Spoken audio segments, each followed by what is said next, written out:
All right, we're rolling. All right, Tommy Locke, welcome to the Millhouse. It's great to have you on the program. I mean, you and I go way back. Tommy was one of my very first guides. Raz Reed invited me to go to Homosassa.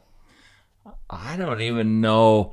I had not even tarpon fished before I went to Homosassa. I met Raz at a tennis tournament at Hilton Head when your mom was playing that event, and his wife played Wimbledon. So and Raz used to be a professional tennis player. And he asked me about, tarpon fishing and saltwater fishing because I was a big trout fisherman, tying flies in the hotel room. So I met Raz, and a year or so later, you and I are fishing together. Yeah. That's a long time ago. It was fun, but you were a great caster back then, too. I don't know how. I don't know how. But I had been a trout fisherman for a long time. So how'd you get hooked up with Tommy? I don't know how I got your number. I fished with Eddie Walker over there. Right. I fished with you. I fished with Al just a couple of days. And but I think the most days I spent were fishing with you in Homosassa. Yeah, we fished 2 slots. Yeah. I remember one day. I do remember one day though, and this was toward the end before you came down to Keys and stuff. It was over at Smith Rock, and it was up on the side of Red Rocks on the edge in there, and it was blowing so hard, and we got on those fish. Remember that day when the wind was blowing that hard, and I think we jumped like 13. You jumped 13. I was poling, but I was laughing because it was so rough in Mozambique there with the tide going against the wind that you would be casting and your feet would be in the air. And you'd land back on the tower and you just keep casting. And they were biting. We couldn't catch them because it was too rough and stuff. But I remember that. But it was so hot and so cold over there. I mean, I remember the last time I fished, I think I maybe had 2 shots in 5 days or something. And it's like, I just can't do this. My learning curve is so flat. I gravitated to the Keys. But before we get on with all that, we've spoken to a number of anglers and guides we did Dan Malzone and Guido here recently. Yeah. When did you first hear about Homosassa, and who were your first few anglers besides myself? Bill Riles. I had several anglers here and there, and my God, I'd have to really start thinking about that. But I was born and raised not very far from there. Right. Webster, I was probably about 30 miles, 40 miles from that area. And as a matter of fact, I was like all our little league parties we'd have after Little League and stuff were at Pine Island, at the actual Pine Island where Guido has his house there on Pine Island. And there was like one picture that my wife has somewhere of me crawling out of the crib naked and everybody else was in there headed toward the water, back in, that was a long time ago. Was your father a fisherman? He did fish, but my great uncle was a really heavy fisherman, and he'd bought like 5 acres on Sanibel in like 1949 or whatever, and then he traded it for 5 acres on Pine Island when they built the causeway because it was going to get too busy. He said there'd be too many people, and I don't know, it was just like that American sportsman type thing. And I did fish a lot with my dad, but I passed everybody in fishing when everybody had Zebco 33s, to go bass fishing and stuff. I bought like the first Flu speed spool that came out. And I was like heavy into bass fishing. And then talking about my fly fishing career getting started, I'd be bass fishing on Lake Panasoffkee at Jim Veal's, and I'd have a boat and I'd go out there fishing and stuff, and I'd come back, but there was a Mr. Palmer, he fly fished all the time. And I'd have like a stringer of bass, come back, or I'd, didn't keep them all the time, but I would have like bass and catch bass all the time. He'd come back and he'd have like bluegills, shell crackers, catfish, bass, everything. He was a real redneck. He was a fly fisherman. And I mean, And I asked him if he'd teach me how to, throw a fly rod. He said, "Son, you need an 8-weight, a double tapered line, a queen bee popper, and learn how to roll a garden hose." And I said, "Okay." What's that mean? No, well, there was an 8-weight rod. Right. And there was a double taper line that you would get. And a queen bee popper was just like a little bass bug popper thing. No, but I'm saying you were asking him, what does roll the hose mean? Roll a hose. Yeah. Well, he said, you know how to roll a garden hose? And I said, what do you mean? And he took his arm and he goes, oh, like that. You know how you can straighten out a, yeah. I said, oh, okay. Well, for my 13th birthday, I got a Ted Williams special, 8-weight, double taper line. I said, now how do I tie all this stuff together? And then I found some things and tie the line on somehow and put it in, it had a little eyelet that you'd stick in the end of the line and stuff. But I got queen bee poppers, and then I started learning how to tie, but I got really good at just bass fishing and stuff. And then when we'd go over to the coast, and I'd start fly fishing more and more. And it wasn't until, it was 1980, 79 or 80. When I was in junior college, I was back helping my dad on a construction project, and that's when Jim Weber had just moved there with his dad, started a company. And Jimmy was there, and I said, oh, you're from Homestead. And I just ordered my first boat, a Dolphin. I got a Dolphin 18 backcountry, one of the first ones they built. And he said, yeah, I just ordered an 18 backcountry.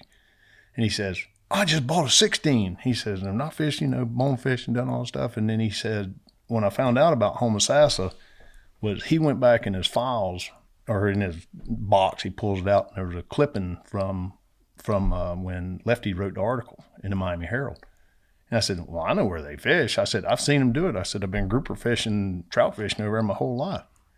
So I didn't end up buying, I think I bought the reel and he bought the rod the first time. So it would have been 1980 is when I went out there.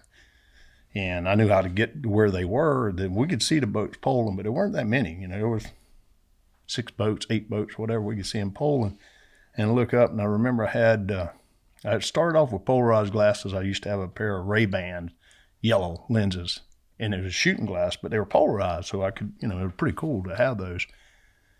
And I broke them. And then as Roland Martin just came out with his new fishing glasses, and that's what I had, so I could see the fish. And Jim said he was poling first, and I was poling all of a sudden. He said, look, there they are right there. And I looked and I said, I got them. And there's like a string of about 20 fish, lead fish, about a 180, right? I threw the fly out there front end there, and I stripped it, and it ate it, and I hooked it, and almost caught it. And those 16-pound, of course, our knot came apart, So it was like, well, that didn't work out real well. Jimmy get up there, here comes another string, and so we just, like every weekend, every day we had off, we'd go fishing. And it was like a disaster. All you had to do is only book, I think Lefty had a knot book out. That was about the only one that I remember, I learned how to tie, but nobody really shared any information. The guides didn't share information. You just had to watch, and you'd watch them fishing, and you knew who would be on the fish or who was doing it. And then finally started catching fish and stuff, and then that's when we started getting trips, probably 82. I didn't even have my captain's license yet. I didn't get my captain's license until 85, but I was already starting to guide because they didn't give me trips. And what was interesting was there was a point when me and Jimmy would be talking. So we stayed together. We rented a place and we stayed together the whole tarpon season. So we'd discuss. Were you fishing clients at that time, or just fishing each other? Clients and fishing together. Yeah. Every minute I'd like take my whole vacation. I had to do that. And I missed some when I was playing baseball and stuff, but I would still, as soon as I'd get back from baseball and it was over, I'd be back fishing again.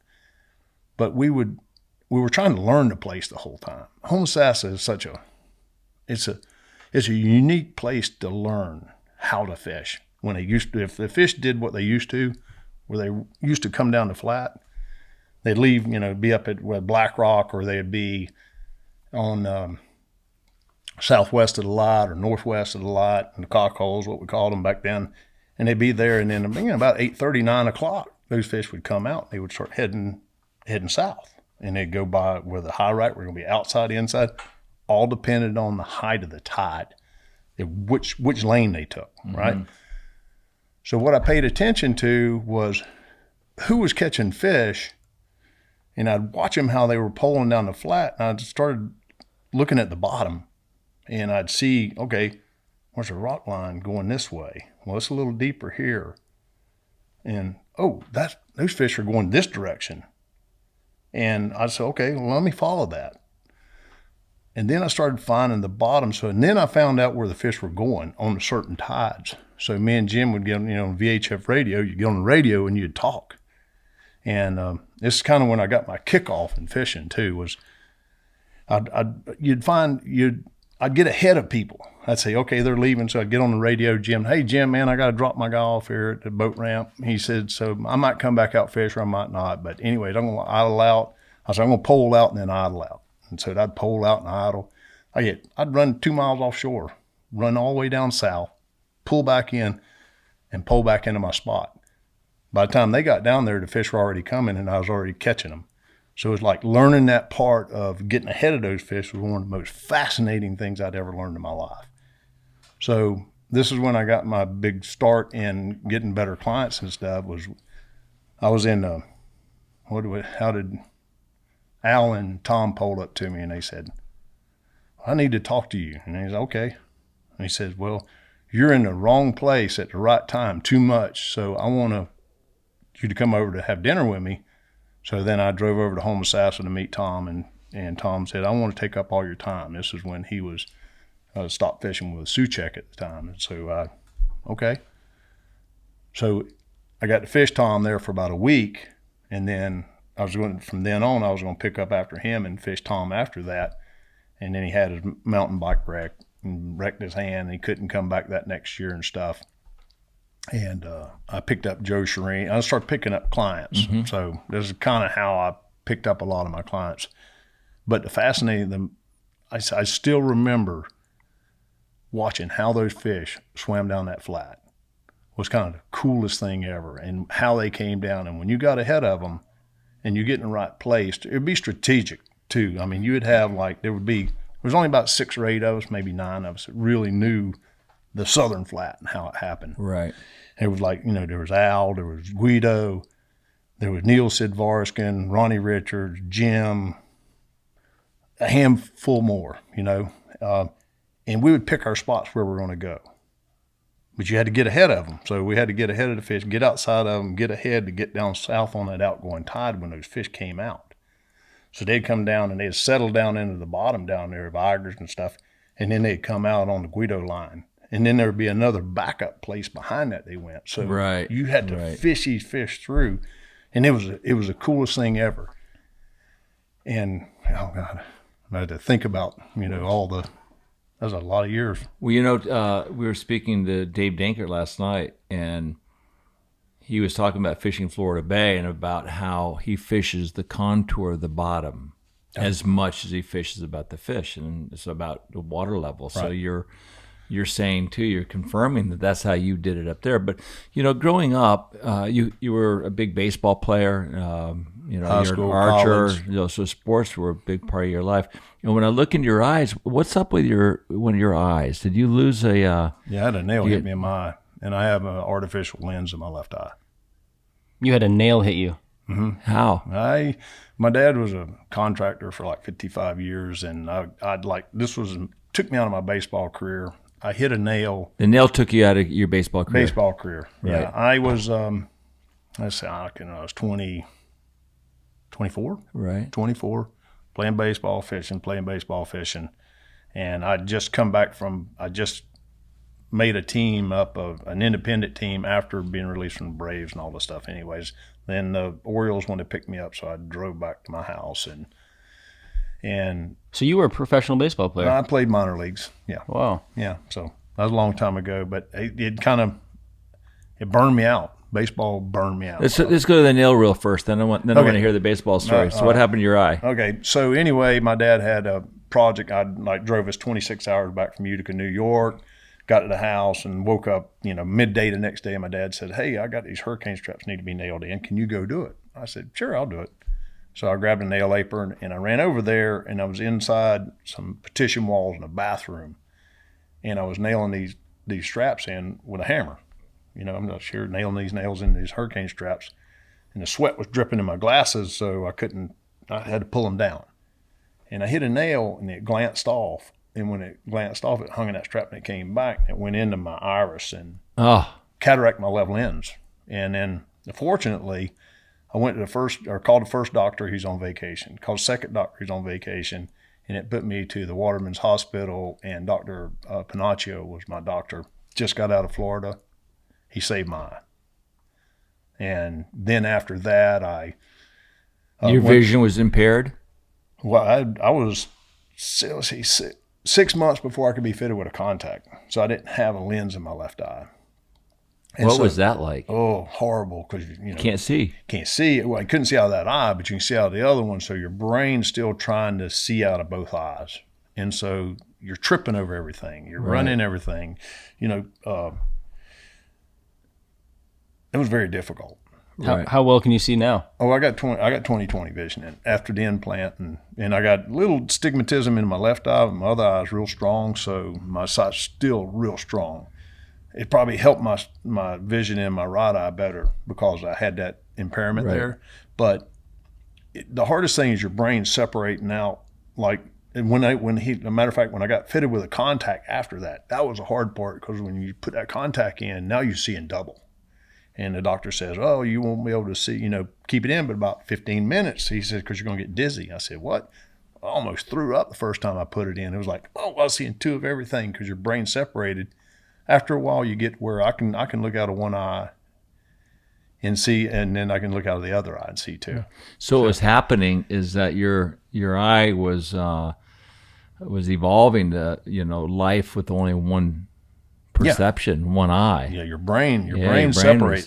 Interesting. Yeah. So let's go back to the baseball real quickly. When did you first get connected to baseball? I mean, I was a baseball player when I was like 9 years old, 8 and 9, probably the same as you. Mm-hmm. But you had such a great talent that you were with a bunch of AAA teams. AA, made it up to AA. But it was, I actually love football more than I did baseball. And I came out of high school having more football scholarships than I did in baseball. Wow. But I did in the JCs. I got Valencia picked me up, and then I had a falling out with a coach there. I went to Central Florida. We won the state championship. I go to Florida Southern, play there, and then I signed with the Braves, and I played out that time with the Braves. What position did you play? Catcher, right.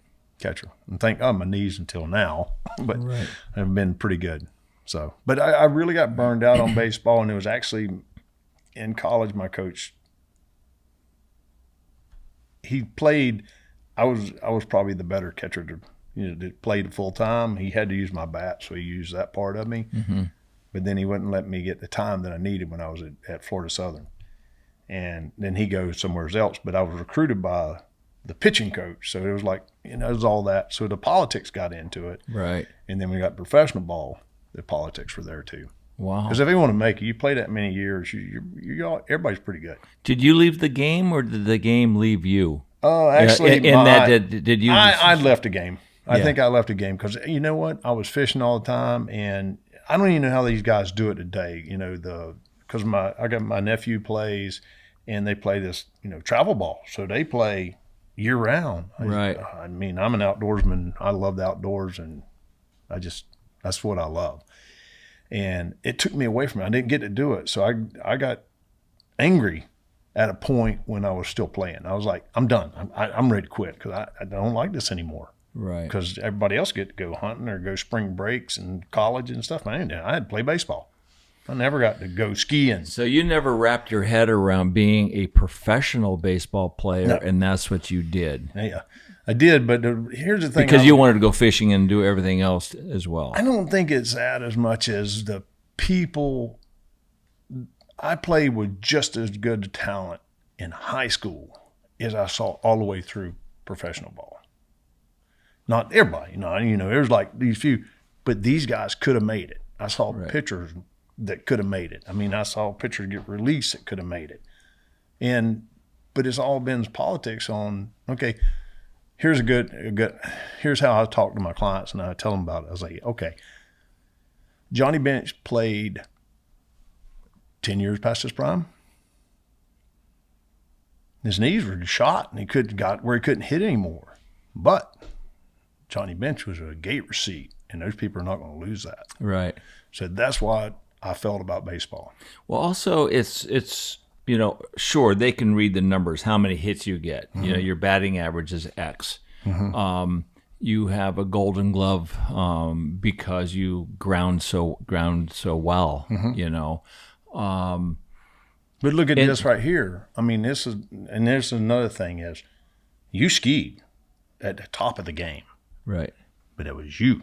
You were a team skier at times, but most of the time that's your particular talent of beating somebody downhill. Here's the difference too. Not that baseball is subjective, because there are numbers. Right. But if you take a look at the Olympics that we're seeing right now on television, there are so many sports where you're judged with a subjective eye as to how well or poorly you just performed. Yeah. Yes. That's the beauty of ski racing. That's the beauty of a lot of sports. Actually, baseball is similar to that too. You either going to hit But the that's ball. but that's what I'm saying. I mean, even though at a younger age, you might not get picked for a certain team, even though you do have a batting average and you ground out well or poorly. So there's a fine line that's played. Do you think, had you gone in and stayed in with your full heart, like, I'm going to make it, do you think that might have made a difference in your life as a baseball player? Yes, I think so.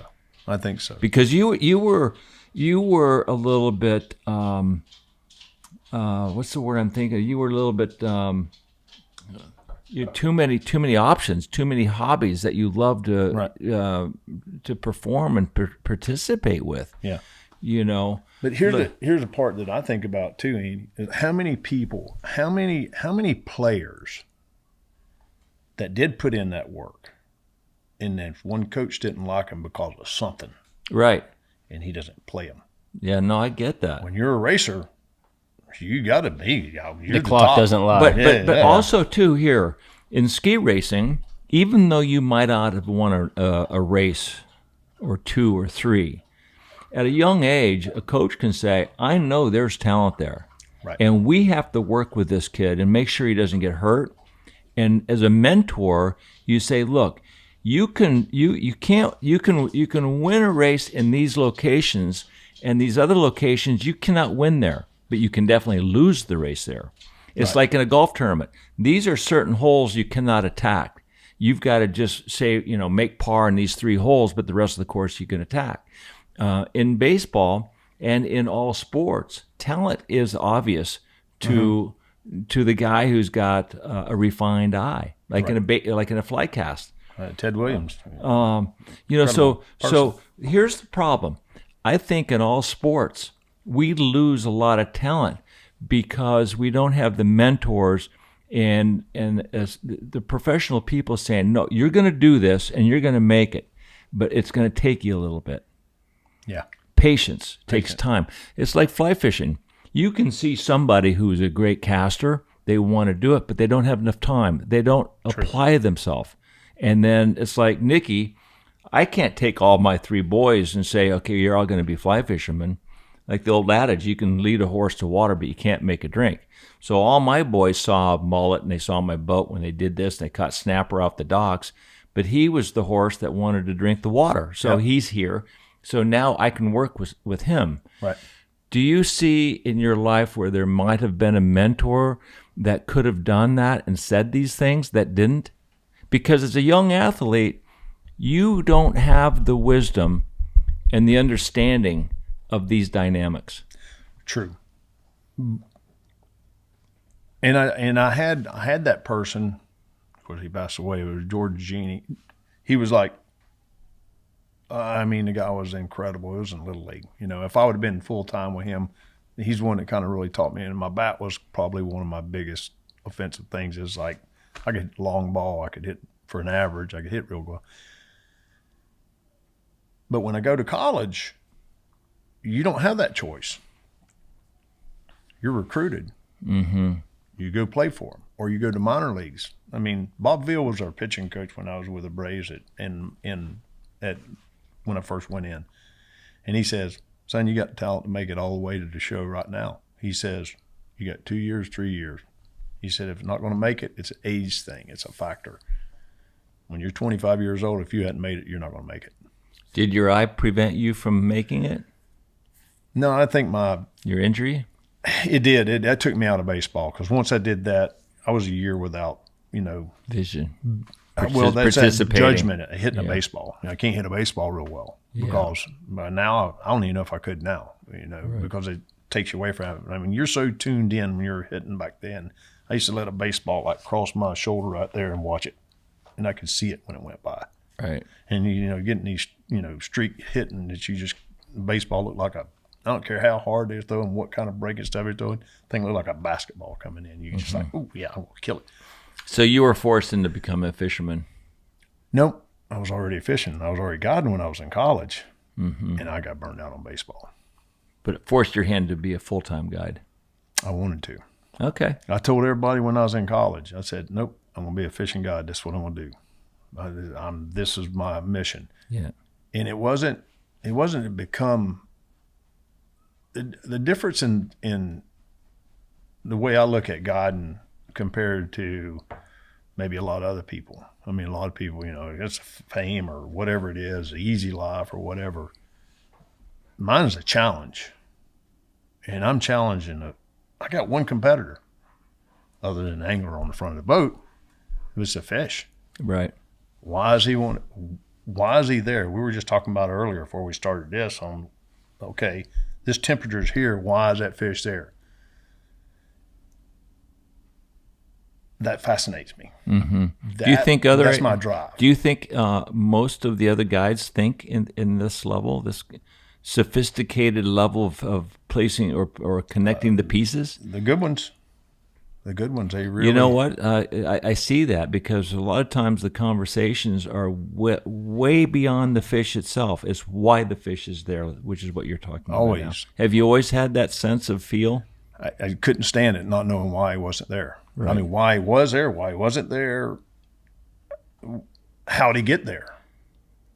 And this unfolds my whole career of fishing from Homosassa all the way to the Keys, Lower Keys, back to Boca Grande and back here is watching the flow of fish and how they go. And then taking these small little niches of fishing, like one little bay, and take it. How did that fish get in there?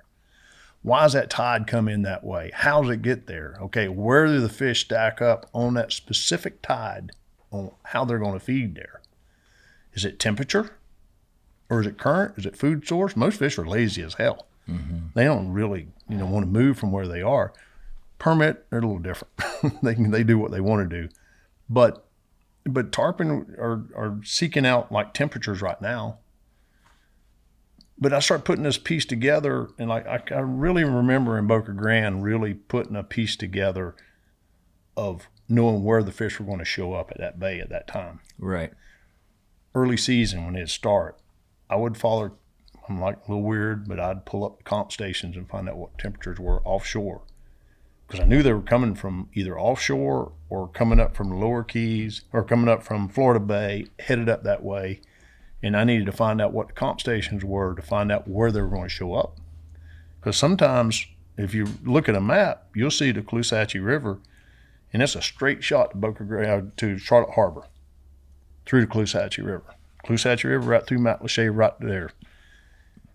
Other times they would come in like off Capt, and they would show up there, but it was because there would be a cool spot down here in that early season would cause these fish, and they would come up and they get off Knapp's Point. Then they would funnel up through Captiva Pass. But figuring that out took all these years of my fishing to start pushing these pieces together. Mm-hmm. And I'll never figure it all out, but I enjoy understanding the big picture. Now coming down here is the same thing with Florida Bay. Why, there was fish back in these bays years ago in the wintertime. People just didn't go back there.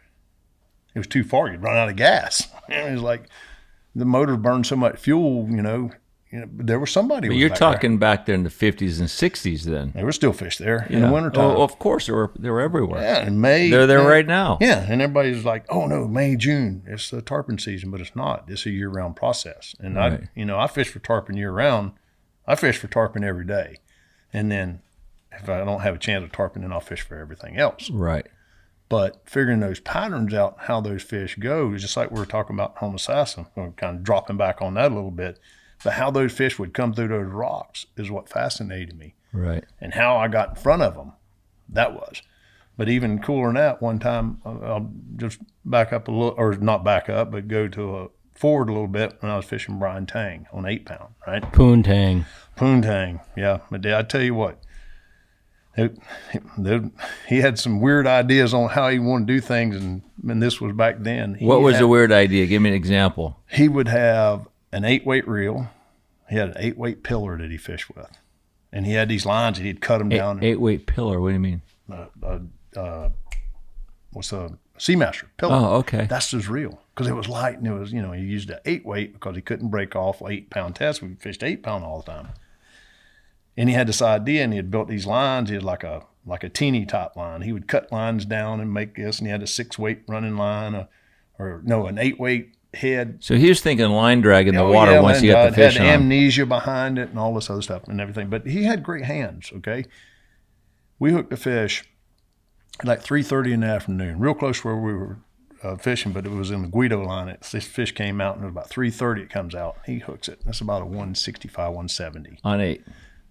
Okay, so I have my 18 Silver King, so this was mid-90s. And this fish takes off, and it goes, I mean, you're familiar with the area. It goes all the way to Hernando Beach Light. Turn around and comes back by Smith's Rock and turns and goes, because the tide's down, and it goes on the outside line around what me and Jim used to call the bar and grill. So how many miles is this for the audience? From there to Arapica, it's probably, from there to Hernando Beach, probably about 5 miles. I mean, we're on 8 pounds. So you're fighting this fish 5 miles that way, and then another how many miles back? Well, 5 miles back. Right. And then we go all the way to Black Rock, which is about 6-8 miles. And how many hours later? It was about midnight. We were up at Black Rock. What time did you hook it? 3:30 in the afternoon. Okay. So we're fighting this fish, and it saucers up at Black Rock. And I said, okay, I'm going to get him. I get the gaff. Of course, I'm by myself. I mean, 8 pounds, 6 pounds, you got to have somebody gaffing. It's just like somebody driving, somebody gaffing. So I go to get the fish, and I go over top of him, and he just rights himself. He sees me coming. I said, well, man, and there's not a moon, all right? So I go underneath him to get him, boom, and he goes back. He was saucering back up again, and I just tried to take a jab at him, and no way. He sees it coming. His eyes are so better at night. And here's when it got interesting. So the fish rights itself, and now we leave, and he goes offshore. Now I go run my boat around him, circle him, because it's rough out there, and I push him back ashore, and then we come right back down, and we follow the same exact route that fish swam when he went down the flat originally. He started getting into schools, and they're still swimming at night. What time of night is this now? That's 1 o'clock in the morning, 2 o'clock in the morning. Yep. And he kept getting into schools, we're getting them out. And I knew that the only way I'm going to catch this fish is I got to get him to daylight, where then I can push him into shallow water and hopefully get a gaff in him. So I'm telling Brian, I said, Brian, just relax. I said, just, stay. I said, but I'm low on gas. We got 5 hours to wait. Yeah. No, So you had a headlamp and a spotlight, or no? I I didn't didn't have a light. I didn't have no light. My running lights didn't work on my boat. I did have so it was late 90s, so I had a GPS. That's the only thing that I had. But I know where I was. I mean, it was hardly any moon. It was just like a little slither of moon, so it was just dark. But I could see. I mean, I could see. But I kept going on this fish, and I'm starting to get low on gas. So I get on the radio and I call Jim because he was on the radio. And my phone, we had a bag phone, right? Well, that thing had been dead a long time. So I get hold of Jim on the radio. I said, Jim, man, I'm running low on fuel. I got to. I don't have a gas gauge. I said, but I've been idling, I don't know, 20 miles, 30 miles now. And he says, where are you at? I said, well, I'm going past Smith Rock right now, and I'm headed back toward Hernando Beach in the Arapica area. And he says, all right, I'll go get gas. So he ran and get gas, got gas, put in at Bayport Ramp, and he ran out. He said, well, how will I find you? I said, you just start shining your headlight, and when you're pointing at me, I said, just run toward, and then run and stop. And he did that till he got to me. And the whole time, Brian, is fighting this fish, and he started looking back. I said, Brian, don't look back. I said, just pay attention to the fish. I said, I'm just going to pull the gas on, and I'll put it in as we're going, okay? And so Jim handed me the first can, and And I said, okay. And he's handing me the second can of gas like that. And then all of a sudden the fish jumped, falls back in the water, and Brian says, he's gone. I said, oh, you got to be kidding me. I said, no, he did that before. He said, no, he's gone this time. And I pulled the hook on him. I couldn't believe he pulled the hook. You know, he just threw up and rolled backwards or something. And anyway, the hook fell. How many battles like that did you have over there in Homosassa? That's the one, is the only one that I went that long. It was, 13 and a half hours, 4:30 in the morning. We lost him. And then, you know, but that reel was too small. And that was what I said, you know, tackling and stuff. To pick up line. He was just like this all night. And when he got finished, his hands was just like cramped, like pulled together like that, right. Just trying to hold the reel and stuff. Where instead of having a bigger one. Chances of catching that fish, I don't think it's going to happen. You stand a better chance of catching them in the shallow water. You can push a fish into shallow water, but if you get in the deep water, yeah, really tough to lift them up with 8 pound. You can't. There's no lifting. You got 4 pounds of pressure. Period. I want to ask a specific question. Why did you guys call it the cockhole? Was it because did Tom phrase that? And of course, he did. did. I don't know. We always just knew him as a cockhole. Was it because there was always smaller fish, and that was the idea that they were all males? I don't know. It was just called the cockholes. Instead of black, it rhymed with black. Yeah. That's an Evansism. They're just big white holes, and and they'd just get up there and just be big numbers of them swimming around. They were tough to get. It's like Chanel number 5. That's the Channel 5. An interesting thing though, just talking about because we were talking about it earlier on how to float and I was fishing Brian another time, and he'd take that damn thing and throw it up and like drift it down current to him. Oh, feeding fish with a fly? Yeah, feeding with a fly. But it was a hard current out there. One day we just stroked them out there. We hooked a bunch of them. We lost a lot of them, but it was like fun because I said, I lead them out there about 12 feet. I said, okay, throw a little mend in it, throw it. And then it was just like, choom, that fly would come down there. As soon as it got to one on the bottom, he'd slide it one time. Boom, yeah. And here we go. And it made everybody mad. I remember the time when I jumped in that daisy chain and you jumped on me that day. Remember that? It was glare slick. It was slick calm, and it was so glary we couldn't see. Oh, right.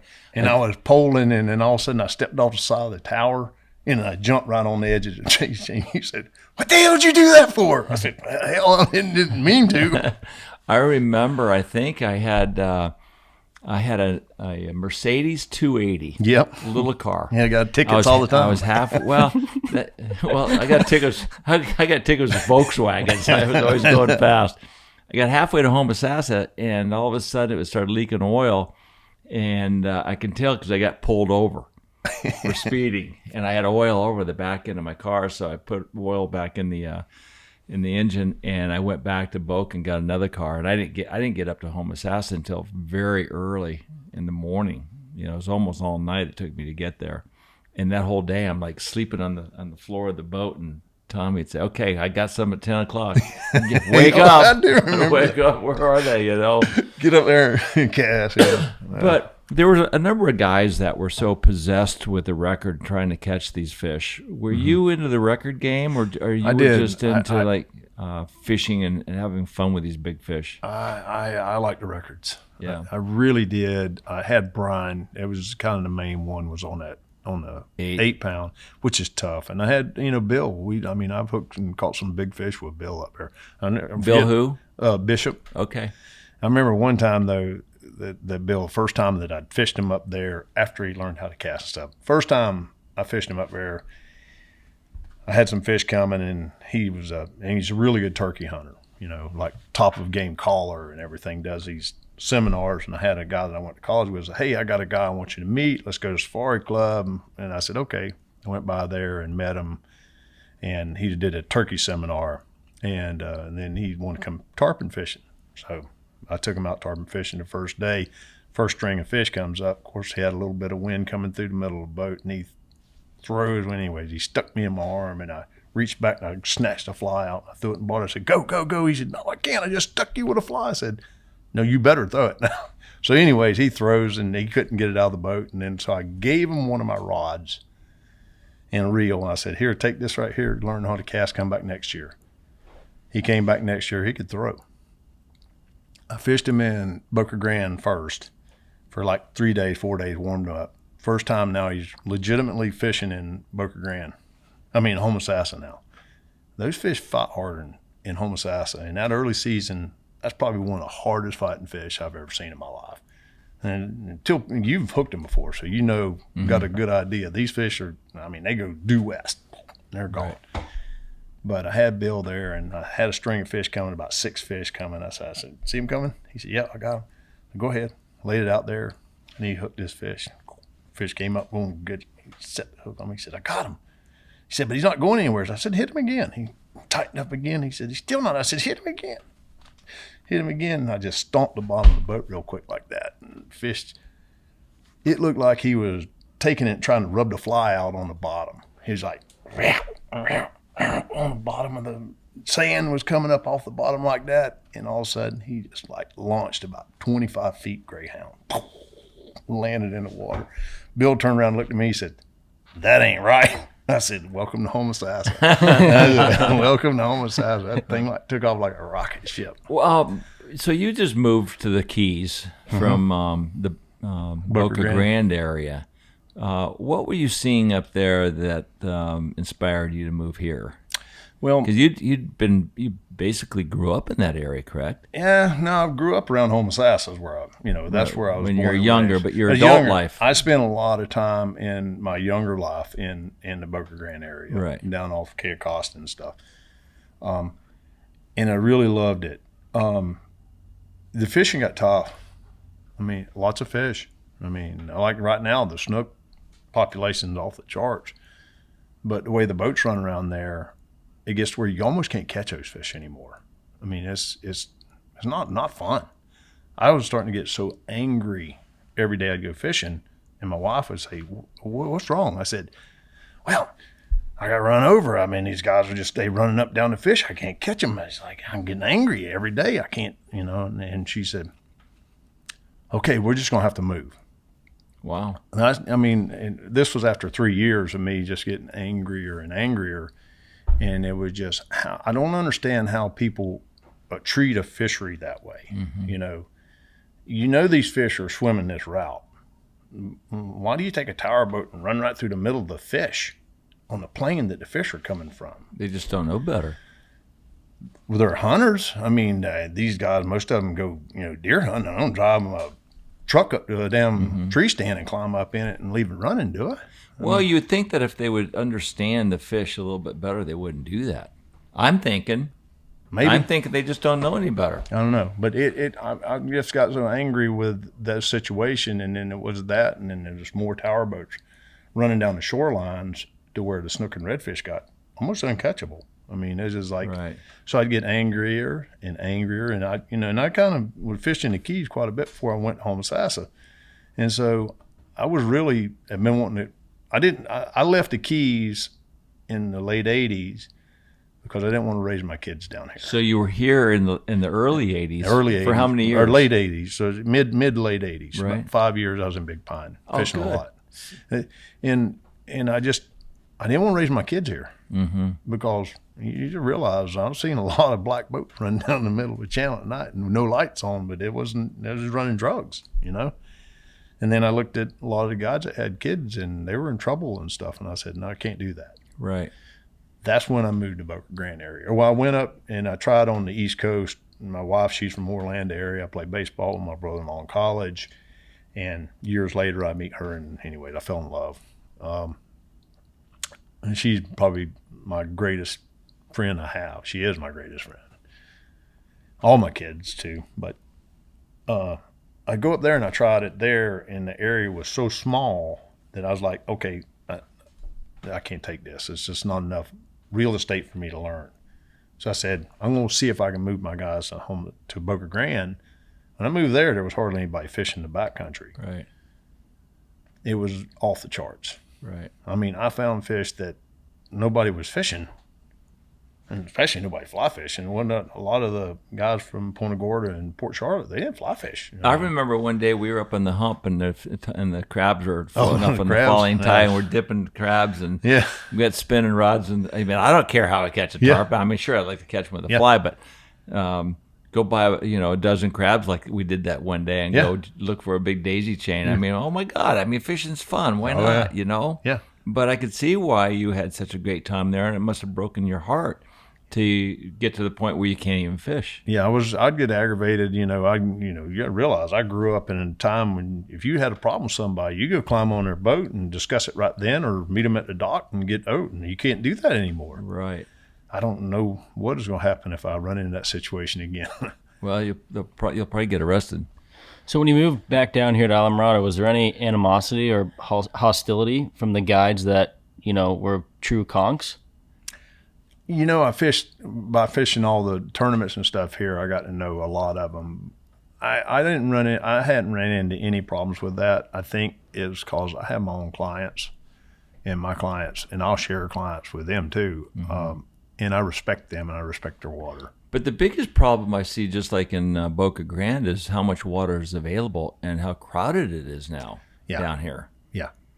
Here? Yeah. This is nothing compared to what it It's all a matter of perspective. There. But still, as Nikki's made mention, a lot of guides don't want to see, the guys from Montana move here and fish their fish in the winter. Then they go back and, to trout fishing. A lot of times they're coming in and competing with their anglers too, for their anglers. There's where a lot of animosity comes in too. I'm not competing for their anglers. I don't need their anglers. Well, but here's the question I have. But you're still taking we're still taking spots on the ocean. Yeah, so he's saying taking anglers, but if I'm fishing with Robbie or Timmy Klein or whomever, I'm not going to all of a sudden start fishing with you. I would think that that would be a problem too. But I think the biggest concern is that there's only so much space out there. Right. Well, here, you got to take that relative. Okay, so like if I go down an ocean side and I'm looking at spots, I know what a distance is on the spot. To me, my distances are a lot greater. If I go down to another spot, I keep going. Mm-hmm. I don't need a specific spot to go catch tarpon. I just need free swimming tarpon, right, that are not harassed or not run over. That spot's hard to find now. Yep, but I'll go back there. Mm-hmm. There's a lot of it back there. Right. But people, they get frustrated back here. I don't. Right. Or even down in when I was down in Big Pine, there's everything in the back there too. There's tons of fish. Right. And they're swimming those places. It just takes more time. The ocean's easy. Right. To go find a spot. Well, I don't need it. Because like fishing in the tournaments, if I'm fishing the big tournaments, the Golden Fly or the Gold Cup, that's a weight tournament, I prefer to fish back here because the fish are bigger. Mm-hmm. And I want to go fish big fish because the big fish are going to outdo the tournament most of the time. Well, you got to catch weight fish to win. There you go. But you get much less shots. Oh yeah. But you're thinking they're bigger, and so yeah, they're bigger. Yeah, and they eat much better. They eat much better. I've hooked. With Scott Green 2 years ago, we should have won it. They won a tournament. We lost to 160 right away, and he had it saucered 3 times. And I said, we got all day. I said, really? I shouldn't say that, but I don't care if tarpon dies because it's a tournament fish, right? But it didn't. It saucered it, had it there, and it dropped its head, went down too far. Now, this is like an hour and a half in the tournament, the Gold Cup, and it goes down and it drops its head, and he tried to stop it. Broke him off. What does that do first day of the Gold Cup to an angler?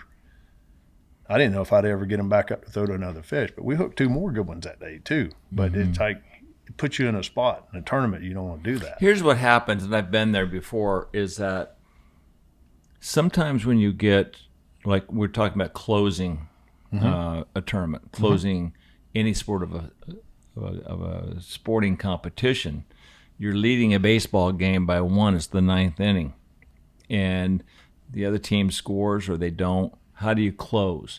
In a fishing tournament, it's a 5-day event, and you need to catch maybe a weight on the last day, and you get a little cocky with a 75-pounder and you break them off. Mm-hmm.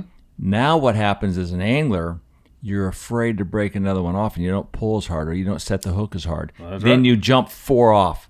You hook them, you feed them, you jump them off because you're afraid to set the hook. Exactly. So it puts you in a very defensive state of mind. You can't win tournaments like that. No. I look at it like this, and because Nikki's a tournament fisherman too, and really good.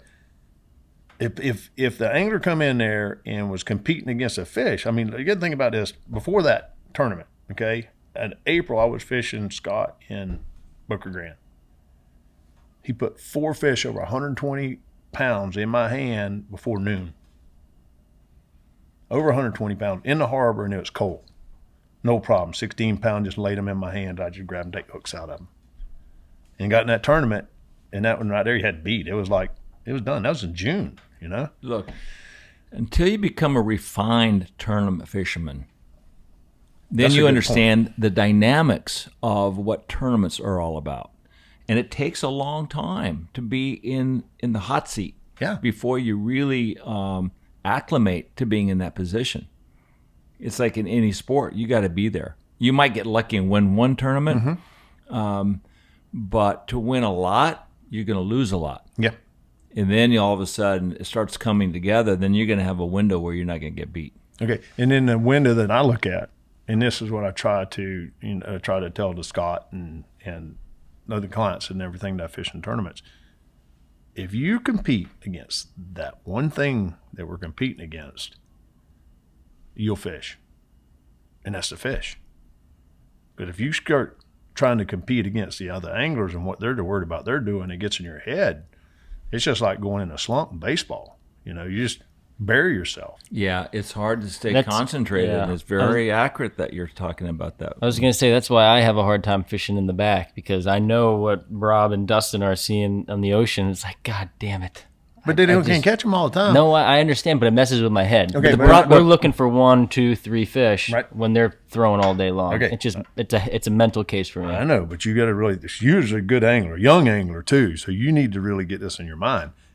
You're still only competing against that one fish. No matter what they see out there, if you go back there and see 3 over 100 pounds and you hook all 3 of them, you're going to catch all 3, right?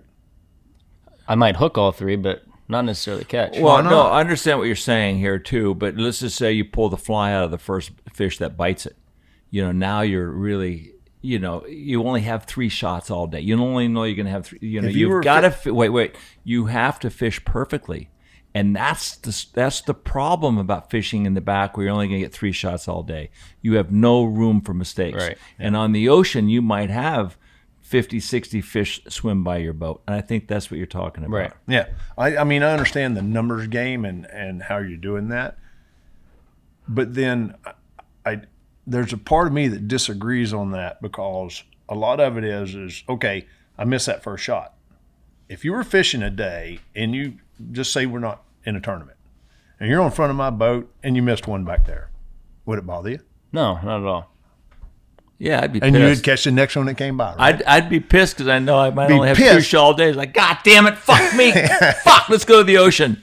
You get a little ADD. I've seen that before. You be up I used to ski at 100. How could I fish at 0? I know. Here's one thing they were talking about, the fish, and you were seeing the curves on the fish on Homosassa. You know, sometimes they're there, sometimes they're not. What are you talking about, curves? The number of fish, The ebbs and flows, ends, ups and downs. There's a lot to that in any place you fish for tarpon, especially if you're talking May and June. Now, this time of the year, no, you're not, because they're not spawning. But you got to realize they spawn on the moons. And generally the last big moon in May, both moons in June, and both moons in July, but usually at least one of the moons. They come in before the moon phase and they leave on that falling tide on the top of that moon. That's when they go to spawn. The rest of the time they're coming, they'll do the same thing above Grand Pass. They'll fall out on those outgoing tides because that's kind of what they do. Mm-hmm. But the number of fish increase before the moon. Of course, yeah. And then they fall off. So that's what happened in Homosassa a lot. And then what happened in Homosassa a lot too was the number of shrimp boats that used to be there back in the day, back in the 80s and stuff. There's only like 12 shrimp boats worked out there. Now there's like 80 shrimp boats that are catching bait for the whole state west side of Florida. They're pulling those tarpon out there during those other times of the year, I do believe. They just stay out there and feed and gorge yourself behind those shrimp boats. Mm-hmm. The other times, the fish would come inside and you had fresh water, you had a lot of crabs, a lot of fish. So they'd just be in there. They'd be a black rock and they'd come down to flat. Black rock and then all pre-spawn aggregate stuff. And then on that moon, they're gone. Right. 2 or 3 days, you'll get some of them back, some of them keep going. But That's what's interesting here in the Florida Bay, the Keys area, and the Lower Keys. You know, that full moon in May, that 3rd week, a lot of the fish are worm hatches on the ocean. So they're congregated Right. in smaller areas. I used to remember in the backcountry, it would all of a sudden there'd be no fish back there. Yeah. They're all in the ocean looking for worms. Well, a lot of times too, there's a lot of those fish in the back would be go that way too. They'll go to, because we had a fish that we tagged in Boca Grande. This was several years ago. We tagged it and it sat in the pass overnight, and it left that next morning, and it was at 9 Mile the next day. From Homosassa? Really? From Boca Grande, not from Boca Homosassa. Grande. Wow. It left there, and it went. I mean, it left that morning. That night, it was at 9 Mile. It spent 3 days running up and down 9 Mile. How many hundred miles is that? Probably 120, something like that. And so anyway, but it's at 3 days there. And then it goes out, goes into the pocket, comes out of the pocket, goes down Buchanan, goes past the point, goes into Channel 5, goes all the way to Grassy. It goes past Duck and everything, comes right back at set Channel 5 bridge at night. The next night is in Boca Grande Pass. Are you kidding me? That's a BT tagged fish that you guys tagged. Tagged fish, it tagged. So Wow. And then they had another one that they tagged in Boca Grande. Sat in the pass overnight in 73 hours. It was at the mouth of Mississippi River. In 76 hours, it's back in Boca Grande Pass. Oh my God. So those fish travel a lot more than we do during the spawning season. So I find it amazing that they would go that far in one direction, then all of a sudden they're possessed to go that far backwards. And why? Don't know. Yeah. And the other, when that one was caught in there, he probably got hooked up with a school, and it could have been before the moon, And they were traveling. And they're just traveling. Yeah. But you think about, in a 12-hour period, that's a long way, 120 miles, but he's doing 12 miles, 10, 12 mile an hour. You see a school of fish going like this. I followed a school one time from Venice to Boca Grande Pass in an hour. How far away is that? It was about 22 miles. Wow, that's pretty fast. Minute an hour. I couldn't catch up to them. I mean, they'd go and I'd be idling, and I'd jump on a plane. I'd run way up here and I'd watch them. Were you trying to catch them? No. I was headed back. Them? I was headed south, so I was just following them back. Oh, interesting. And they didn't even slow down around the pass. So they go right through that pass, and it was about 200-300 fish in that school.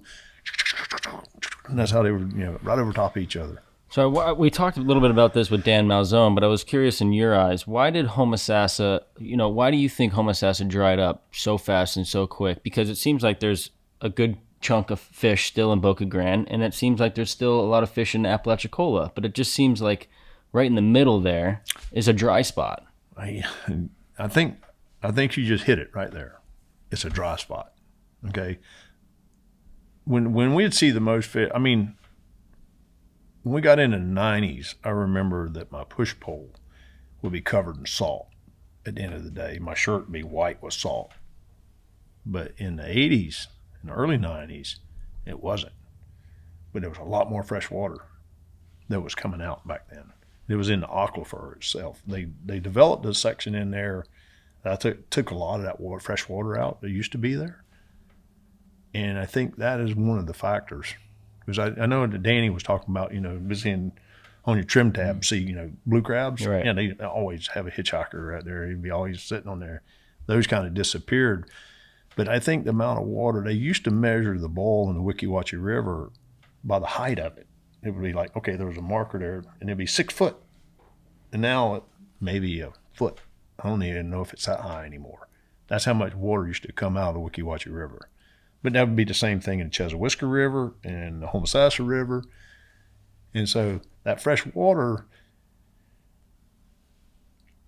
I think there's a salinity thing. And I don't know why. I talked to Aaron Adams about this too. A salinity thing for spawning fish. Because if you look at where the fish spawn a lot of times, it's generally around the mouth of a river. Boca Grande. There's 2 major rivers that come out right there. But is that because they congregate before they go offshore and spawn? Also, too, in the Keys, you know, you have all the big bridges, 7 Mile, Bahia Honda, Chanel number 2, and Chanel number 5. Dude, you got to stop saying that. Tommy Evans, we got you, bro. But so I don't know. One thing I did find out is when we had all that red tide in Boca Grande from the release of waters, and I want to thank the captains for going up to, fighting this thing we are on our ecosystem that we have going on, and maybe that fresh water coming back down here and taking that off the east and west coast right here might help things. I think it will. I really do. I forgot what I was talking about there. We were talking about Homosassa and the salinity level. level. Salinity level. Okay, so I was talking to Aaron about this when I went back to Boca Grande. This was like right before it, and then that was it. That broke my heart because my daughter was running a chamber tournament, and I was down here fishing the Gold Cup, and she called me and said, "Dad, there's all these dead fish. Snook got killed on the Little Pass," and I said, "It shouldn't affect the tarpon. You still got the tarpon tournament going on." She said, "You think we should have it?" I said, "Yeah, you should have it." And I didn't know the severity of it. But let me go back to this. Between the tournaments, and this is about the flow of the water out of Lake Okeechobee, but this is going back to the same thing on the tarpon when I was talking about that salinity of water, the protection, is when I was up there and I did that big release out of Okeechobee, and it came out. And I just came back from the Golden Fly. And I'd fished in Homosassa during that time, and then I'd come back and fish the Holly in the Gold Cup. But when I came back there, I was started at, when I fished, we got Boca Grande Pass, and then you got Cape Costa and then Captiva Pass, right? So I ran down to Captiva Pass because they like to settle in there and come out. And I got there, and it was earlier in the morning, and I looked at the water, and I can't see through it. I said, "Something's wrong with this water." I said, "Let me back up." So I backed up to the pines about halfway between there on Cape Costa, and I looked at the water, and I'm like, "What is wrong with this water?" And I could see it. And then the sun got up about 9:30, 10 o'clock, and I could see this like distinct line of just this ugly water that I saw. And I said, "God, dang, what is that water?"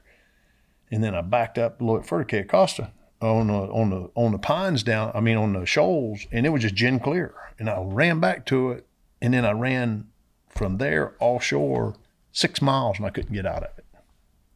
And then the next day I'd crossed the other section of the pass. So I called Aaron. I said, "Dude, that's water," because that water runs north when it comes out there. Even though it's pointed that direction, it's a back eddy off the Gulf Stream, causes that water to move to the north, and it settles up around Sarasota where a lot of that red tide gets started. I saw this stuff come by, and I called Aaron about it. I said, "It's 6 miles offshore. I can't get out of this nasty water." And he says, "Oh, that's bad." I said, I know it's bad." Well, I turned around the next day or so, then I leave and I come back to the Keys, and I fish the Holly, and I go to the Goldenfly. Well, that water got out there and turned into a nutrient, and the red tide got so bad and went so deep, it killed this big group of snook that laid offshore of us out there on it killed every snook on it. Wow. And these were just giant 20-pounders. It just killed them all. And they all floated up on the shore, and that's when my daughter called me, and that's when that red tide kicked off. Okay? So all the tarpon disappeared. Except for one little place off the sea buoys offshore. There was one little spot. And the only dead tarpon I was finding was ones that these guys would go out there and catch them, and they get tired, and they get in that red tide, and they die. The rest of the tarpon were up in the harbor. It was just like they were hiding. Fresh water. Mm-hmm. Red tide can't survive in certain salinities. So I called Aaron. I said, "I think I got one of the pieces of our puzzles is why these things congregate during tarpon season around these water masses." I said, "Because of red tide, because it can't live back there. So if red tide comes around, the tarpon just run up in there and wait till it go away, and then they'll go back offshore."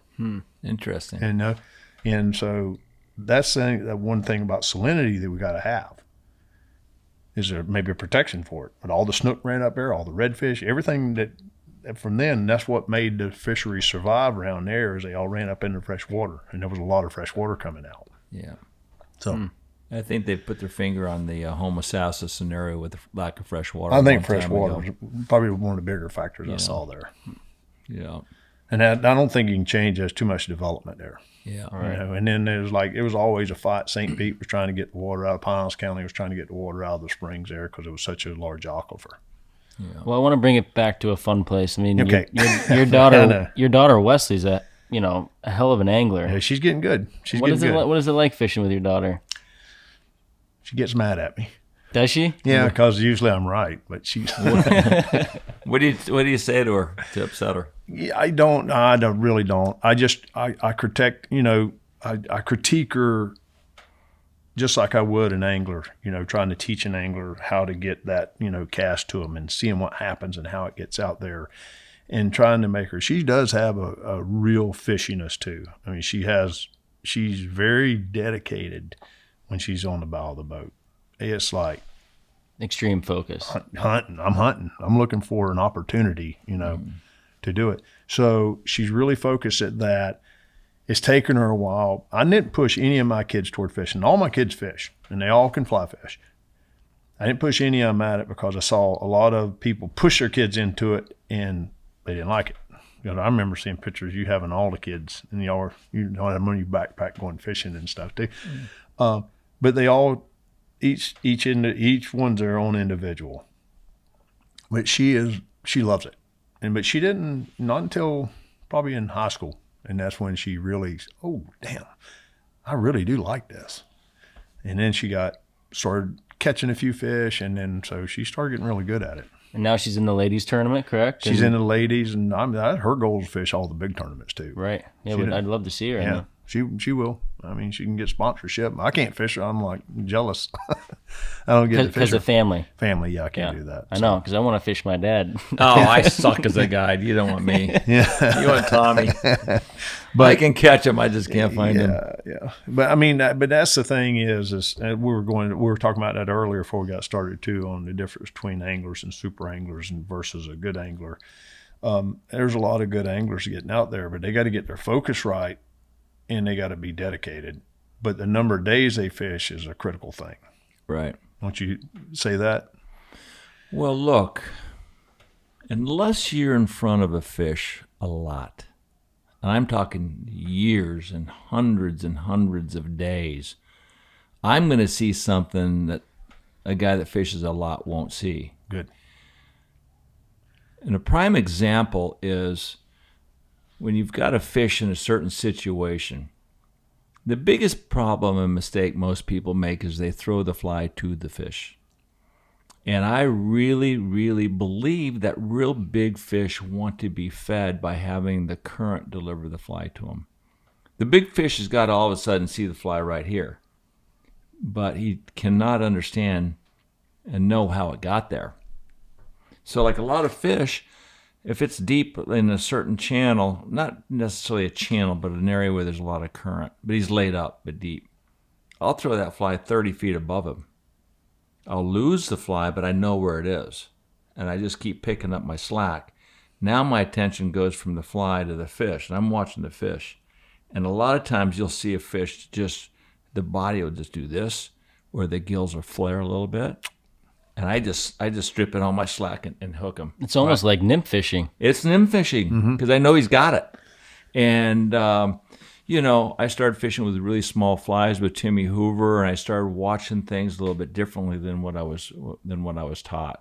And you only know that. You only get to feel about how to refine your techniques of casting, feathering a fly, hooking a fly, how to set the hook correctly. You only get to understand and learn how to do all that, not by somebody telling you how to do it. I can tell you how to do it, but until you do it a lot, will you ever be able to refine that technique? So the difference between a good fisherman who can catch a lot of fish and a lot of big fish and a great fisherman who can catch the fish that does not want to be caught is the same difference between a good guide who can find a lot of fish and the guide who can find the fish that doesn't want to be found. When you connect that guide and that angler, you're going to win a lot of tournaments. Yeah, I agree. That was probably one of the best analogies I've ever heard on that. I mean, that's what I teach my guys. I tell you that I'm a teaching guide. That's what I try to get out of my anglers and make them understand I can do this, and I got some really good ones coming up, and I got some that are really good.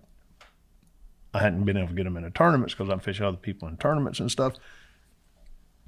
But to get to that standpoint, to that caliber of fishing, is we're back to sports now again. You were so zoned in on skiing of how you hit a gate when you went through it. Your tuning was so detailed. Probably how you went. I don't know. I didn't know. I know you got to get around the dang thing, but you're probably looking at just a little small part to go around it. And now when you're fishing now, that's what you're looking at. That little small part. When I was playing baseball, it was kind of that. When my fishing, what I do now is like that. I got a big picture, but I've shrunk that picture back down into this right here. And knowing and trying. So then as me as a guide, a lot of times I'm brailing guys in, so I got to think so far in advance to get them to make that move that you're not. When I get somebody like you on the boat, all you do is just tell them where hey, fish, 11 o'clock, got them. Yep, okay. Yeah, here too is like it's like a jigsaw puzzle. When you're first learning how to fish and guide, your puzzle might only have 100 pieces, and you've got to polish those 100 pieces. 40 years later, like I am in my fishing life here in the Keys and yours in your guiding life, your puzzle might have 50,000 pieces. And we've been able to polish each and every one of those 50,000 pieces. There's no way, unless that person gets lucky that's got 100 pieces, can beat you or me in a tournament. Right. So if you want to be a great tournament fisherman, and I have people contacting Nikki and me, hey, I'm interested in getting into tournaments. The first thing I say is how much time do you have? Second thing is how much money do you have? Yeah. Because it's time and money. And the third thing is, do you have good eyes and are you an athlete? A lot of times people want to do this, or they want to ski well, or they want to play baseball well. They have the time and the money, but they're not coordinated. Right. They can't put these moving pieces together. They don't have the dexterity in their casting, left and right, hook it left-handed, hook it right-handed, over the top of your head. How to set the hook, what to see, what are they looking at? And do you have $1 million to pay guides over the next 30 years to be in the water 70 days a year? Yep. Yeah, and unfortunately, if you want to be really good in today's tournament fishing world, yes, that's what the other guys are doing. Yeah, and they fish with one of the superstar guides in the middle of May, and they have a stellar day where they catch 200-pound fish, and it's like, fuck, this is easy. Yeah. Sign me up. Yeah. But they don't know what kind of homework has gone in behind closed doors. Yep. I mean, I look at it too in the standpoint, back when I started out, in Homosassa, right? As a guide, from looking at it from my standpoint of looking, and I used to say, well, the only difference between me and those guys there is they're anglers. If I can find these fish, I can pull. I was so wrong. Because what I didn't realize, you're talking about Cecil Keith, you're talking about, Billy Knowles, you're talking about Freddie Archibald, you're talking about, Al DePere, yeah. All these guys that I've fished around, they trained their anglers. They made them what they were, and helped them and kept them going, and and all this stuff. But then I started looking about what I knew about guiding. All I knew was how to kind of locate the fish, but I didn't know how to feed them. I thought I did, but I really didn't. I didn't really start learning. I'd look at it in 10-year increments, okay? My first 10 years, what did I learn? And how, I see all these guides and Instagram guides and all the stuff, and I look at their knowledge, okay? And then I look 20 years down the road as I'm fishing, I'm like, okay, I've just seen a lot more. 30 years standing on the back of a boat, you're really starting to learn how to teach. Because what I've seen is millions and millions of fish eat little things and watch them. And watch them where a fly lands, how it lands, what it does, how it moves. And most people, they lose their fly, you know? Well, and in 40 years, now I'm just having fun now. Look, I don't want people to think, well, they're really good because they're a bunch of rich assholes. Right.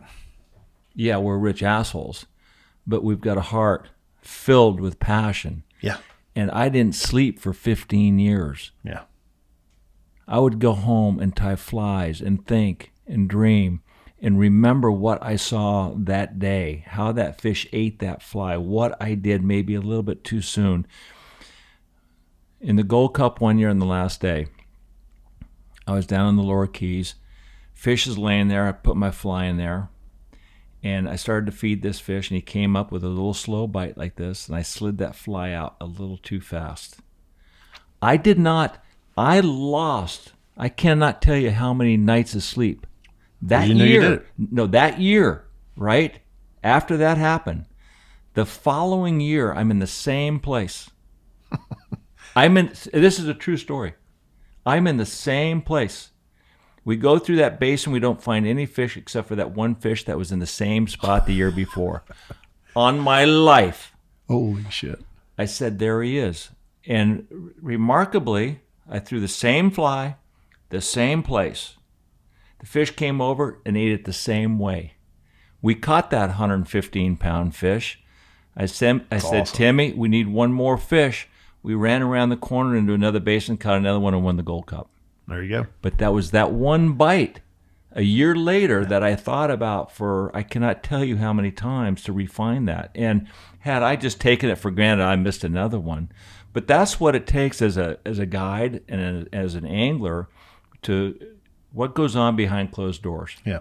How many hours I spend on that bench right there and still spend on that bench, and I go down to just a handful of flies I'm fishing that year. But they change, from year to year, size, whatever. And Homosassa was really a weird way they bit different things there. But I spend hours thinking about it, okay? Thinking about a specific thing, like if we could ever come up with a pipefish fly that swam just like a little pipefish, we could destroy the fish in the backcountry back here on slick calm days. Because they were eating them the other day when I was back there. They were just eating these little pipefish. They're about that long, about the size of a toothpick, a little silver belly on them, a little tan or olive on the back, and eat them all the time. But you can't make a fly. Well, I have not been able to imitate that specific. And what they get out of it, I don't know. It's kind of like a worm. What do they get out of it? Protein. I don't know. They like them. Right. And they eat them all the time because, Guido, you're talking about Guido, he said, I said, well, how come they eat those things? He says, because it moved. You'd see it move over in a piece of grass. And sometimes I actually caught fish in Homosassa before, and all over the place. It's throwing out, purposely hooking grass and twitch it like that on that fish. And slick calm in the middle of the day and take it and just twitch it in that grass. And all of a sudden, I'd watch that fish go up underneath it, and he'd look at it like that. Oh, you know what? I've done that too. Yeah. It's like if you're making a strip and you get a clump of grass, stop, and just wiggle it. So now it's like that piece of bait, whatever you have as a fly. Now it's hanging up on a piece of grass. He's gonna eat the whole thing. Eat the whole thing. But look, I want to go back for a second. Okay. I don't want people to think that just because they don't have enough money and that many days to fish, that they can't be a great fisherman. And I don't want them to be depressed that I've just painted a bad picture. Yeah. No, I agree. On their lack of money and lack of time and their lack of passion. If you have a heart of gold and you really care to be good, you understand, go on the internet, watch how people cast, learn how to get better in the park. A lot of people go to the park and they want to practice. But unless you know how to practice and what to look for, you're just going to refine bad habits. Right. So, look, I started at ground zero like you did and you did, and no one's going to take our heart away from us. No. And I don't want to get anybody upset at me saying this is how I did it and this is what it took, because your lives out there are rich and full of passion. Right. I want them to chase that passion, chase that heart, learn how to get better through the abilities of the internet or the availability of the internet and conversations like this, and go out and catch that fish after listening to this podcast. Right. And be rewarded by having an interest and a heart of gold and a heart of interest to make them, this is a hobby that we love. Go have fun with it. Get better at it. Yeah. Well, one thing you said right there, it's that passion. The passion of somebody, I will pull 10 times as hard and sun up to sun down for people that have passion. the people that stand on the front of that boat, not the person that sits down and waits for me to find the fish for him and stands up and throws. Mm-hmm. It's that guy that's standing on the front of that boat all day long, in which all my top anglers, they stand down. Some of them will bring somebody to fish with them because their back can't take it or something, and I understand all that. And they eat standing up, and they never stop looking. Always that passion, that driven part is what makes anglers. So, and everybody got to understand what you were saying, not saying that you're, well, if you don't have this money, you don't have this and you can't do it. It's like anybody can do it, but you got to have that passion and that desire, but then also you got to have open eyes to what you're seeing. Mm-hmm. Because a lot of times I find biggest mistake I'll find with most of my anglers learning how to feed a fish is they look at the fish. A lot of times I can tell when they're casting if they're looking at the fish, because I'll tell them lead them 3 foot, a foot past them. And I'll see him throw, and then last second I see that fly go right toward the fish because I know he looked at the fish. It's just like if I'm throwing under the mangroves, to make a cast. If I look at those trees, it's going in the trees. Mm-hmm. But if I'm looking at the water, it's going to go in the water. If I'm looking at where that fly is supposed to be, it should land within 6 inches of it. Right.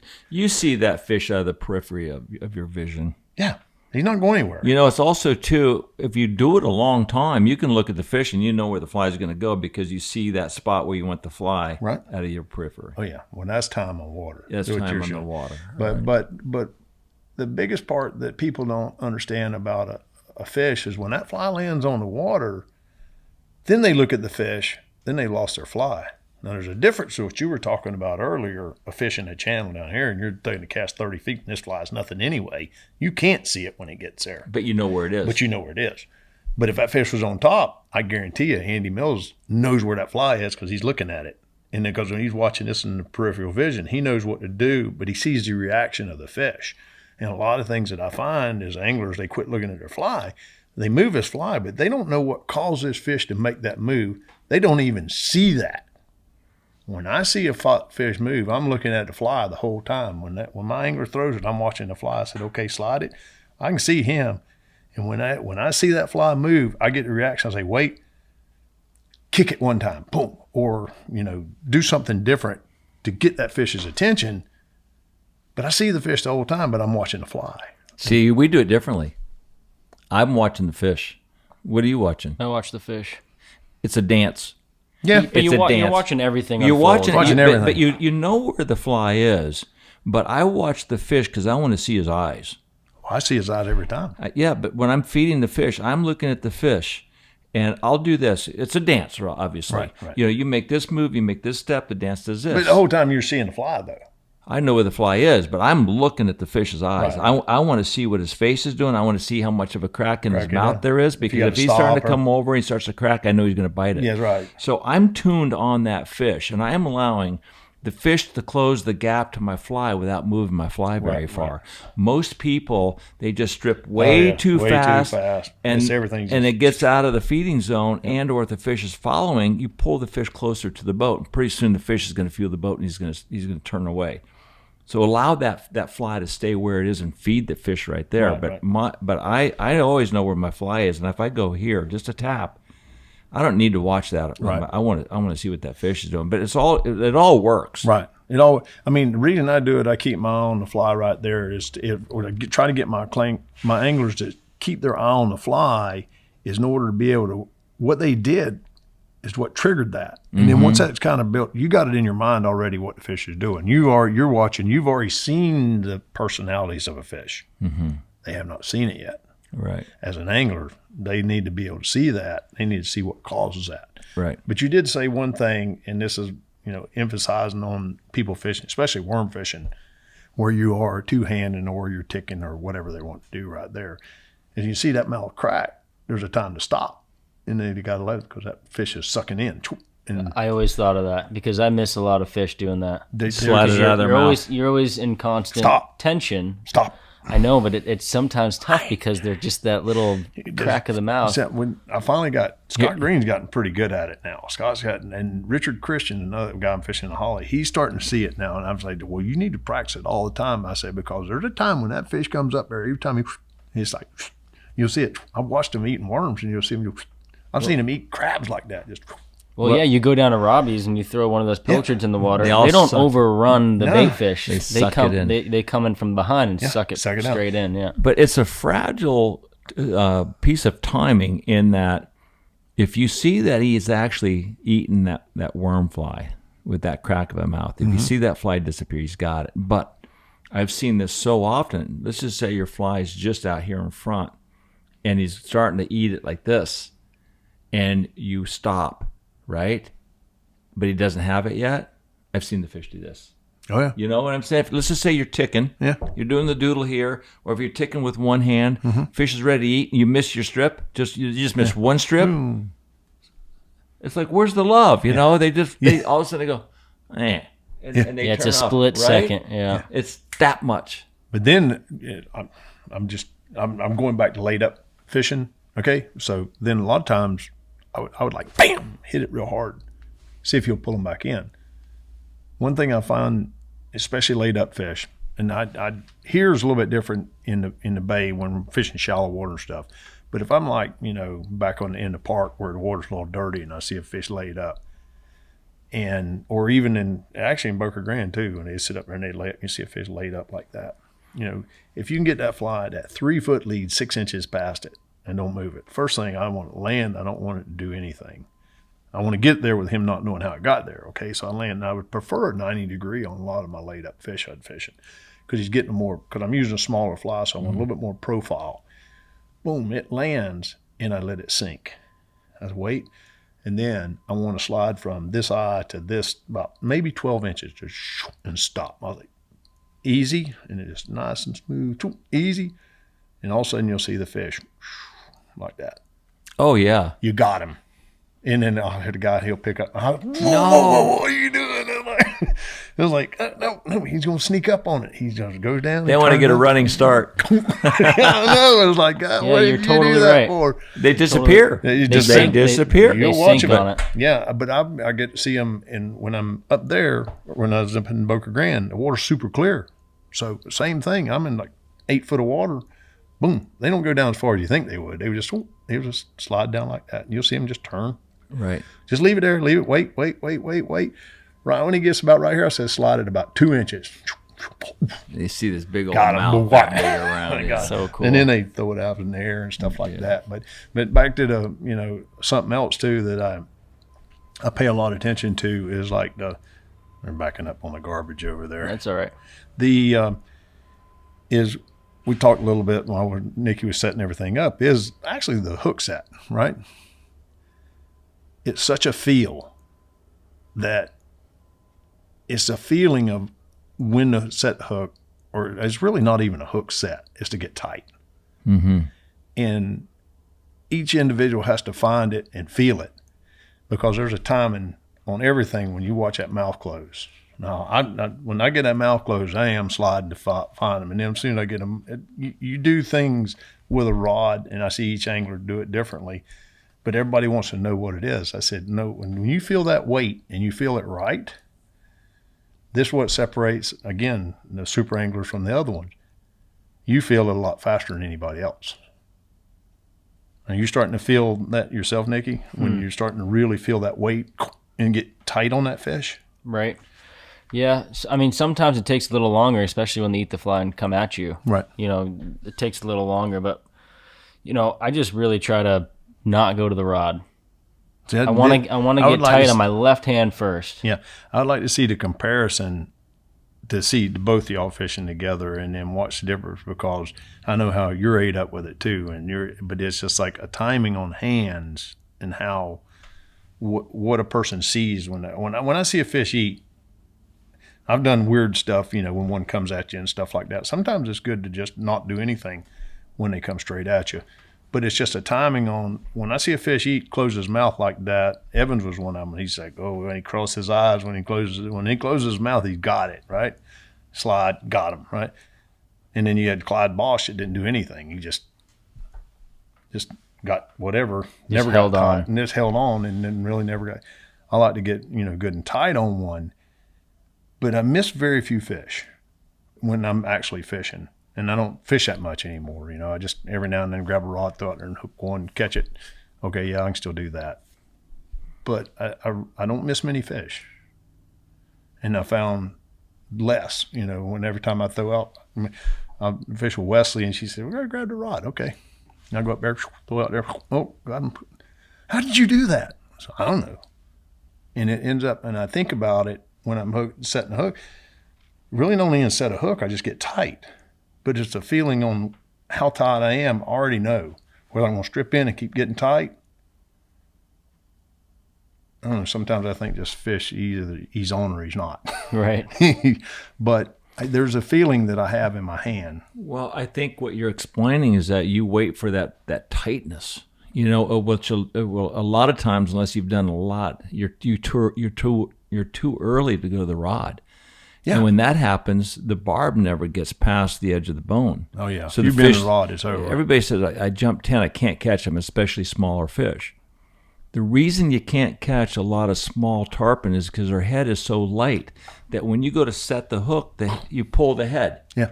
The head, there's no resistance. So the hook can never really get, embedded. Mm-hmm. So it's really important when you're fishing like in Campeche and smaller tarpon to use really small hooks so the wire is like a needle, right, so that hook can penetrate much better. And just keep stripping and get tight, because if you go to the rod first, that all you can do is just poke it. The fish is going to jump and fall off the hook. Well, just talking about that, I was fishing in the Gold Cup. I was coming back. I had a little bit outgoing tides. I ran all the way to the catch these fish coming out on that outgoing, or feeding on that outgoing right there. And I left there, and I was running back, and I had Bishop on the boat, and I was running. And so I ran a straight line, straight from all the way across, straight, because I knew the only person who was there was Flutie and Tom. And so I was on my way back, and I got right out in the middle of Ponce de Leon, but I'm offshore, 3 miles, 4 miles, tarpon free jumped in front of me. And I said, pulled off plane. Bill said, "What are you doing, man? We got to get." I said, "No, man, a tarpon free jump in front." "Oh, I don't care, man. I said, no tarpon free jumps anywhere, and I ain't going to check it out. Sat there for about 5 minutes. All of a sudden, boom, they're everywhere. They're laid up. There's 80 acres of poons out there. I pull up in there, and we ended up jumping 26. During the Gold Cup. In the Gold Cup. In the tournament. 26. We caught 2 releases. Most of them I see on the top were bigger fish, but the problem was you'd throw a cast out, and you strip in and had 10 bites on one cast. So many smaller fish underneath the big ones. Just boom, boom, boom. And they'd tear the leader up. Leader was shot, but we couldn't keep them on. Mm-hmm. I said, "Well, we need numbers." I said, "We're going to come back out here tomorrow." I go back out there, and I actually told Andy Thompson about it. Andy was out there too. And we both ended up jumping like 20 fish a piece and caught 2. And I had a little old tiny wire hook, but the bites were too violent. It was just like after you made 3 casts, you had to change the leader out because they had scratched the leader. It's like. How big were those smaller fish? 30 pounds. Oh, really small. Small. Yeah. Too small. Yeah. Anyway, Tommy, thank you for joining us. Yeah. What a great conversation. Well, long time ago I fished with you, and we're still here. We used still to be doing more details on everything, but it's a lot of fun learning on your own too. Yeah, you're a good man. Thank you so much. Thanks so much, Tommy. It's great to have you. Thank you, Nick. What I saw is West Side Story. What I saw is just alright.